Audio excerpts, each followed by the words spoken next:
Hello, Roland Hall. I'm back with another at home with Sage recipe. Today I'm going to do hummus because I've had quite a few of you request it.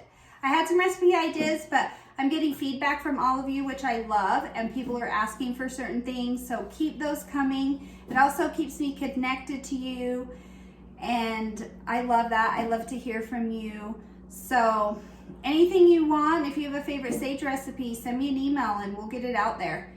So first of all, this is my basil from a few weeks ago, which I was so happy. A lot of people commented and sent me feedback and emails that they had planted herb gardens, were planning to plant herb gardens, had planted them with their families. So I love that. This was really teeny and now it's big, so I did something right. We're gonna use it again today, so I'm excited about it. I'm gonna talk about a basic hummus recipe and techniques, and then I'm going to give you an array of ideas and of course share this recipe, which is a basil garlic one. Basic hummus recipe, just plain old basic hummus that everyone loves and adores, has garbanzo beans, garlic, sometimes a little bit of lemon juice, olive oil, of course salt and pepper, and tahini, which is a sesame paste. There's so many variations on that. The recipe I scaled down to just be one of these cans. It's like a 15 to 16 ounce can. So I've rinsed it. I've already got it in my food processor. The first tip I want to share is any herbs, any garlic, any dry ingredients you can put in with your garbanzo beans, but don't add any wet ingredients. And the reason I say this is because as soon as you add the wet and then try and mix it, it prevents the garbanzo beans from breaking down. So I try and get them as smooth as I can first before I add any of the oil. So simple ingredients today. We have garlic, fresh basil, fresh is always better, our garbanzo beans, olive oil, and of course a little salt and pepper, and that's it.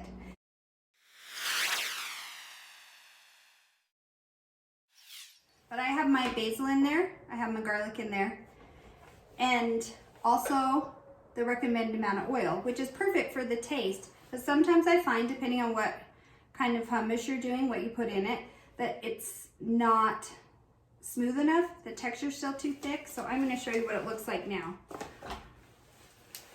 don't know if you guys can kind of see that, but it's still pretty dense. Almost like a cookie dough. We don't really want it like a cookie dough. So you might have to get in there with a spatula a few times and open the lid on your food processor while you're making it. If you don't have a food processor, you can also do it in like a Magic Bullet or NutriBullet. That'll work also. So this is not in the recipe. I see it in some recipes and not in others.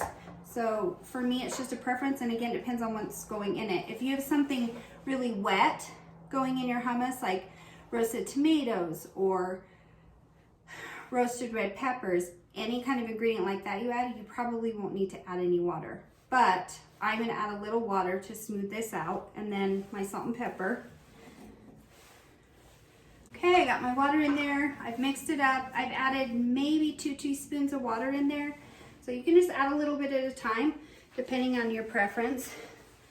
But now it's creamy. It's not cookie dough. You can spread it. You can dip into it. So that's what we want to see.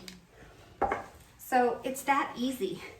If you've made it, you know how easy it is. If you haven't, now you know how easy it is. And there's so many things you can do. You can use other kinds of beans. You can do black bean hummus. You can do white bean hummus. I do white beans with rosemary and just lemon juice a lot, and it's so simple. I love it. You can also use edamame. You can add avocado to it if you want to.